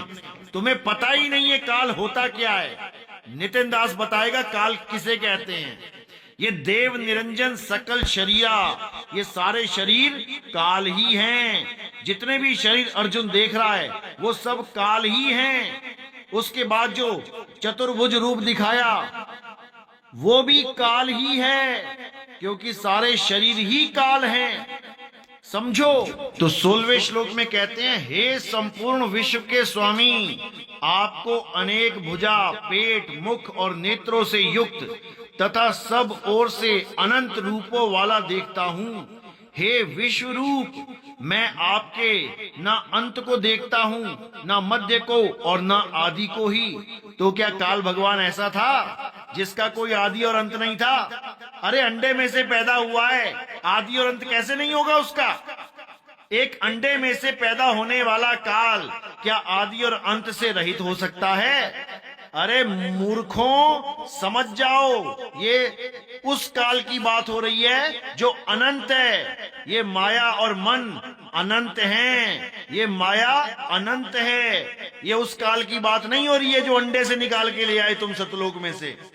पता नहीं तुम्हारी मोटी बुद्धि में कब घुसेगा ये तत्व ज्ञान। तो 17वें श्लोक में कहते हैं, आपको मैं मुकुट युक्त, गदा युक्त, चक्र युक्त तथा सब ओर से प्रकाशमान तेज के पुंज, प्रज्वलित अग्नि और सूर्य के सदृश ज्योति युक्त, कठिनता से देखे जाने योग्य और सब ओर से अप्रमेय स्वरूप देखता हूं। तो देख लो, सारे रूपों का वर्णन है यहाँ पे। तो यहाँ बोला गया कि आप ही जानने योग्य परम अक्षर अर्थात पर ब्रह्म परमात्मा हैं। आप ही इस जगत के परम आश्रय हैं, आप ही अनादि धर्म के रक्षक हैं और आप ही अविनाशी सनातन पुरुष हैं, ऐसा मेरा मत है। तो अगर ये सब बोला जा रहा है तो क्यों नहीं मान लेते कि वो आदि पुरुष है, सनातन पुरुष है, वही सबकी रक्षा करने वाला है। क्यों उसको काल बना के बैठे हो? जब अर्जुन उसको परमात्मा बोल रहा है तो तुम उसे काल क्यों बोल रहे हो? केवल इसलिए कि उसने एक बार कह दिया कि मैं काल हूं? अरे वो तो ये भी कह रहा है कि मैं विष्णु हूं, मैं अर्जुन हूं, मैं इंद्र हूं, मैं पीपल हूं, मैं बहुत कुछ हूं। वो क्यों नहीं मान रहे हो? क्योंकि तुम्हें तत्व ज्ञान के नाम पे अंडा पता है, अंडा जिसमें से काल निकल गया। तुम्हारे दिमाग में उस अंडे के अलावा और कुछ नहीं है। तुम्हारे दिमाग में केवल अंडे में घुसा हुआ काल ही छाया हुआ है। ये तत्व ज्ञान तुम्हारे बस की बात नहीं है समझना। तुम तत्व ज्ञानी नहीं, तुम मंत्र ज्ञानी हो, जपी तपी हो तुम। ये जप तुमसे छूटने वाला नहीं है, ये तत्व ज्ञान कभी तुम्हें समझ में आने वाला नहीं है। तुम्हारा जीवन ऐसे ही बीत जाएगा बिना तत्व ज्ञान के। ऐसे ही जन्म मरण में फंसे रहोगे, 84 के चक्कर काटते रहोगे, तब भी तुम्हें ये ज्ञान समझ में नहीं आएगा। लेकिन मालिक की दया हो जाए तो ये ज्ञान तुम्हें आज ही समझ आ जाएगा। और इसके बाद जो अनंत ज्ञान है, जो अनाम है, जो अबोल है, जो अडोल है, जो अकह है, फिर वो समझ में आना शुरू हो जाएगा। लेकिन ये तब होगा जब परमपिता परमात्मा की अपार कृपा तुम पर बरसने लगेगी। तब ये 2 कौड़ी का तत्व ज्ञान लेके तत्व ज्ञानी बने बैठे हो, इससे कल्याण नहीं होगा। समझ जाओ मेरी बात को। तो आगे कहते हैं, आपको आदि अंत और मध्य से रहित, अनंत सामर्थ्य से युक्त, अनंत भुजा वाले, चंद्र सूर्य रूप नेत्रों वाले, प्रज्वलित अग्नि रूप मुख वाले और अपने तेज से इस जगत को संतृप्त करते हुए देखता हूँ। हे महात्मन, ये स्वर्ग और पृथ्वी के बीच का संपूर्ण आकाश तथा सब दिशाएं एक आपसे ही परिपूर्ण हैं तथा आपके इस अलौकिक और भयंकर रूप को देखकर तीनों लोक अति व्यथा को प्राप्त हो रहे हैं। तो यहाँ पर सारा पृथ्वी का खेल बता दिया कि पूरी पृथ्वी और स्वर्ग के बीच का संपूर्ण आकाश तथा सब दिशाएं एक आपसे ही परिपूर्ण हैं, यानी आप हर जगह छा गए हो। तो क्या काल भगवान ऐसा था? क्या काल भगवान ऐसा था कि पूरी दुनिया में केवल काल ही काल दिखाई देता था? जो दुर्गा के साथ तुम कहते हो कि काल भगवान इस सृष्टि में आया, तो क्या पूरी सृष्टि में काल ही काल छा गया था? क्या ऐसी सृष्टि बनाई थी? क्यों तुम्हारी बुद्धि में नहीं जाता? क्या हर दिशा में काल ही काल दिखाई देता था दुर्गा को?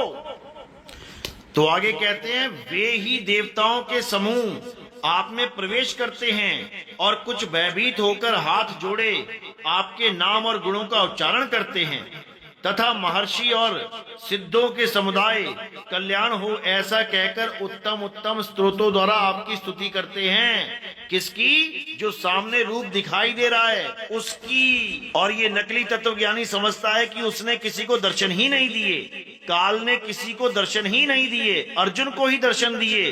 अभी दिखाते हैं तुम्हें किस किस को दर्शन दिए हैं काल ने। अब जो अर्जुन विकराल रूप को देख रहा है, उसी रूप को और कौन कौन देख रहा है? देखिए, जो 11 रुद्र और 12 आदित्य तथा 8 वसु, साध्यगण, विश्वदेव, अश्विनी कुमार तथा मरुदगण और पितरों का समुदाय तथा गंधर्व, यक्ष, राक्षस और सिद्धों के समुदाय हैं, वे सब ही विस्मित होकर आपको देखते हैं। ये 22वां श्लोक है, यानी 21 में भी जो अर्जुन देख रहा है वो 22वें श्लोक में ये सब मिलके देख रहे हैं। और तुम्हें लग रहा है कि अर्जुन के अलावा कोई नहीं देख रहा है। काल भगवान ने तो वादा किया है, प्रतिज्ञा ली है, कसम खाई है कि किसी को दर्शन नहीं दूंगा। ये सब देख रहे हैं, जो बड़ी बड़ी आंखें चारों तरफ देख रही हैं, जिन विकराल मुखों में से आग निकल रही है, उन्हीं को अर्जुन भी देख रहा है और उन्हीं को ये लोग भी देख रहे हैं। मूर्खों, आंखें खोल के पढ़ो क्या लिखा है। अब उसी रूप का आगे वर्णन किया जा रहा है जिसको ये सब मिलके देख रहे हैं। कैसा है वो रूप, आइए देखिए। हे महाबाहो, आपके बहुत मुख और नेत्रों वाले, बहुत हाथ जांग और पैरों वाले, बहुत उदरों वाले और बहुत सी दाढ़ों के कारण अत्यंत विकराल महान रूप को देखकर सब लोग व्याकुल हो रहे हैं तथा मैं भी व्याकुल हो रहा हूँ। यहाँ पर अर्जुन ने गवाही दे दी कि वो सब भी व्याकुल हो रहे हैं। इन बड़े बड़े जाड़ वाले इस शरीर को देख के, बड़े बड़े दांतों वाले, बड़ी बड़ी आंखों को देखकर वो सब भी विस्मित हो रहे हैं, व्याकुल हो रहे हैं और मैं भी व्याकुल हो रहा हूं। और ये हंस मुनि क्या कहता है कि वो कृष्ण जी के दर्शन कर रहे थे, वो विष्णु जी के दर्शन कर रहे थे। अरे मूर्खों, इस एक श्लोक में जो जो उसका दर्शन कर रहे थे सबके नाम लिख दिए गए हैं। ये तुम्हारी समझ में क्यों नहीं आता? क्यों जीवों को बर्बाद करने में लगे हो? क्यों जीवों को 84 में ढकेलने में लगे हो? सुधर जाओ, सुधर जाओ, सुधर जाओ। देखो गीता का ज्ञान क्या कहता है और तुमने कैसे अज्ञान परोस दिया इन भोले भाले परमात्मा के जीवों के आगे। लेकिन अब नितिन दास एक एक बात को खोल के पूरा ज्ञान, इस तत्व ज्ञान को अच्छे से समझा देगा। अब हंस मुनि की दाल नहीं गलेगी, अब सत्य का परचम लहराएगा। तो आगे कहते हैं, क्योंकि हे विष्णु, आकाश को स्पर्श करने वाले दैदीप्यमान अनेक वर्णों से युक्त तथा फैलाए हुए मुख और प्रकाशमान विशाल नेत्रों से युक्त आपको देखकर भयभीत अंतःकरण वाला मैं धीरज और शांति नहीं पाता हूँ। किसको देख रहे हैं सारे मिलके?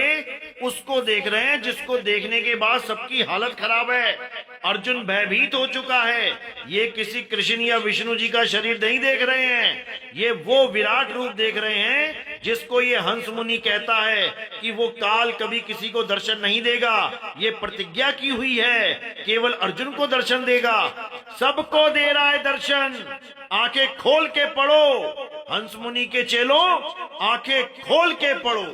तो श्लोक 25 में कहते हैं, दाढ़ों के कारण विकराल और प्रलय काल की अग्नि के समान प्रज्वलित आपके मुखों को देखकर मैं दिशाओं को नहीं जानता हूँ। मैं भूल गया कौन सी दिशा कहाँ पे है और सुख भी नहीं पाता हूँ। इसलिए हे देवेश, हे जगन निवास, आप प्रसन्न हो। तो सब किसको देख रहे हैं? जिसके बड़े बड़े जबड़ों में सब लोग फंसे हुए हैं। अभी देखो क्या देख रहे हैं, अभी दिखाते हैं। तो 26 और 27वें श्लोक में कहते हैं, वे सभी धृतराष्ट्र के पुत्र राजाओं के समुदाय सहित आप में प्रवेश कर रहे हैं। तो ये सब मिलके किसको देख रहे हैं? जिसके मुंह में सब प्रवेश कर रहे हैं। वो किसी विष्णु या कृष्ण जी के रूप को नहीं देख रहे, उनके मुंह में प्रवेश नहीं होता कोई। ये काल के मुंह में प्रवेश हो रहे हैं। और काल कोई एक इंसान नहीं, सारे जगत में काल ही काल व्याप्त है। बिल्ली चूहे का काल, कुत्ता बिल्ली का काल, बाघ कुत्ते का काल, शेर बाघ का काल, ऐसे ही हर तरफ अनंत मुख, अनंत आंखें, अनंत भुजाएं, हर तरफ अनंत पेट, अनंत हाथ पैर, सब कुछ अनंत रूप में ही दिखाई दे रहा है। ये कोई एक आदमी को नहीं देखा जा रहा है कि कोई सामने खड़ा है। अनंत भुजाएं अनंत दिशाओं में हर जगह फैली हैं। ये वो रूप है मेरे भाई, ये वो रूप नहीं है जो तुम मान के बैठ गए हो। तो कह रहे हैं, भीष्म पितामह, द्रोणाचार्य तथा वह कर्ण और हमारे पक्ष के भी प्रधान योद्धाओं के सहित सबके सब आपके दाढ़ों के कारण विकराल भयानक मुखों में बड़े वेग से दौड़ते हुए प्रवेश कर रहे हैं। और कई एक चूर्ण हुए सिरों सहित आपके दांतों के बीच में लगे हुए यानी लटके हुए दिखाई दे रहे हैं। ये जितने वृंदावन वाले हैं ये इसको भगवान बता रहे हैं, इस रूप को, जबकि ये काल का रूप है, ये विकराल रूप है, ये विराट रूप है, ये भयंकर रूप है, ये इंसानों को खाने वाला रूप है, उनके सिरों को, लहू लुहान सिरों को जीभ से चाटने वाला रूप है। ये परमात्मा का रूप नहीं है, ये काल का रूप है। हमें काल के रूप की साधना नहीं, हमें परमात्मा के स्वरूप को जानना है। हमें काल से प्रेम नहीं, हमें परमात्मा से प्रेम करना है। जिस दिन ये बात समझ में आ गई, तत्व ज्ञान समझ में आने लग जाएगा। तो कहते हैं जैसे नदियों के बहुत से जल के प्रवाह स्वाभाविक ही समुद्र के ही सम्मुख दौड़ते हैं, अर्थात समुद्र में प्रवेश करते हैं, वैसे ही वे नर लोक के वीर भी आपके प्रज्वलित मुखों में प्रवेश कर रहे हैं। यानी ये सब मिलके किसको देख रहे हैं? जिसमें सब प्रवेश कर रहे हैं, ना कि विष्णु और कृष्ण जी के रूप को। यहीं पे इनका ये नकली तत्व ज्ञान फेल हो जाता है। इनको पता ही नहीं है कि गीता में किस भाव से कौन सा श्लोक बोला जा रहा है। ये केवल अपनी मनगढ़ंत कहानी बना के लोगों को भरमाने में लगे हैं। अब इस हंस मुनि के पास कोई चारा नहीं है लोगों को भरमाने का। अब इसका खेल खत्म हो चुका है। ये जो भी सत्संग सुनेगा उसका विवेक जागेगा और हंस मुनि के चक्कर में वो कभी नहीं पड़ेगा। हंस मुनि के बारे में कबीर सागर में 12वें पंथ में साफ लिखा है कि 12वें पंथ में हंस मुनि नाम का एक कालदूत आएगा जो अपने आप को कबीर कहाएगा, जो कहेगा कि मैं ही कबीर हूँ, मुझे परमात्मा ही मानो। अपने वीडियो में 1000 बार अपने आप को कबीर बोलने वाला ये हंस मुनि ही है, ये हंस मुनि ही है। तो इसके जाल को समझो और अब सत्य को अच्छे से समझ के आगे बढ़ो, इसके जाल को काटो और आगे बढ़ो। तो आगे कहते हैं जैसे पतंग मोहवश नष्ट होने के लिए प्रज्वलित अग्नि में अति वेग से दौड़ते हुए प्रवेश करते हैं, वैसे ही ये सब लोग अपने नाश के लिए आपके मुखों में अति वेग से दौड़ते हुए प्रवेश कर रहे हैं। आप उन संपूर्ण लोकों को प्रज्वलित मुखों द्वारा ग्रास करते हुए सब ओर से बार बार चाट रहे हैं। हे विष्णु, आपका उग्र प्रकाश संपूर्ण जगत को तेज द्वारा परिपूर्ण करके तपा रहा है। मुझे बताइए कि आप उग्र रूप वाले कौन हैं? हे देवों के देव, आपको नमस्कार हो, आप प्रसन्न होइए। आदि पुरुष, आपको मैं विशेष रूप से जानना चाहता हूँ क्योंकि मैं आपकी प्रवृत्ति को नहीं जानता।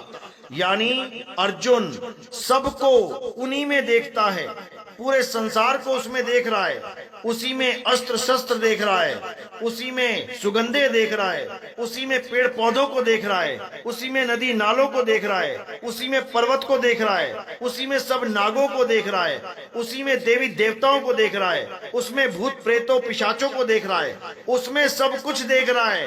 ब्रह्मा विष्णु महेश को देख रहा है, गौरी गणेश को देख रहा है, सबको देख रहा है। और फिर कह रहा है मैं आपको केवल कृष्ण समझ रहा था, एक रूप में मान रहा था, लेकिन अनंत रूपों वाले आप कौन हैं? तब उन्होंने क्या कहा कि मैं लोकों का नाश करने वाला बड़ा हुआ महाकाल हूँ। इस समय इन लोकों को नष्ट करने के लिए प्रवृत्त हुआ हूँ। इसलिए जो प्रतिपक्षियों की सेना में स्थित योद्धा लोग हैं वे सब तेरे बिना भी नहीं रहेंगे, अर्थात तेरे युद्ध ना करने पर भी इन सबका नाश हो जाएगा। अब यहाँ पर इस लाइन को पढ़ के ये हंस मुनि इसको काल बना के बैठ गया, जबकि ये नहीं समझ पाया कि अध्याय 10 में इसी विश्व रूप को पूरा खुलासा करके एक एक बात समझा के प्रदर्शित किया गया है। ये अध्याय 10 को कभी पढ़ के नहीं सुनाता, ये अध्याय 11 के इस एक श्लोक के पीछे पढ़ के सबको बेवकूफ बनाता है, सबको भ्रमित करता है। इस काल को सामने रख के अपनी दुकान चलाता है, इस काल के डरावे से सबको डराता है, ये अध्याय 10 कभी खोल के नहीं सुनाता। इसलिए मेरे भाई, जितने भी विवेकी हंस हैं जो मेरे इस सत्संग को सुन रहे हैं, अब अध्याय 10 को भी अच्छे से पढ़ो। जो अध्याय 10 में बताया गया है, अध्याय 11 में केवल उन्हीं चीजों को अर्जुन के सामने विश्व रूप में दिखाया गया है, ना कि कोई स्पेशल काल भगवान आ गया। ये अध्याय 10 को ही केवल दिव्य दृष्टि के द्वारा दिखाया गया है। अध्याय 10 में जो बताया है वही अध्याय 11 में दिखाया गया है। तो इसको अच्छे से समझो, तब कल्याण होगा। तो वैसे तो मैं 13 तारीख को ये सत्संग डालने वाला था, लेकिन मैंने सोचा कि ये धमाका दिवाली के दिन ही किया जाए। तो इसलिए ये दिवाली का धमाका कैसा लगा कमेंट में जरूर बताएं, और अच्छे से और ज्ञान को समझने के लिए, इस हंस मुनि के जाल को समझने के लिए जो 2 पार्ट और आने वाले हैं उनको अच्छे से समझना, तब इसका जाल टूट जाएगा और आप सब आजाद हो जाओगे।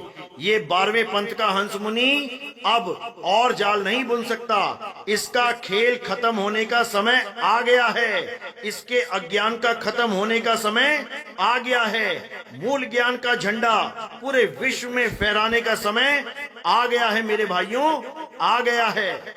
साहिब बंदगी सतनाम।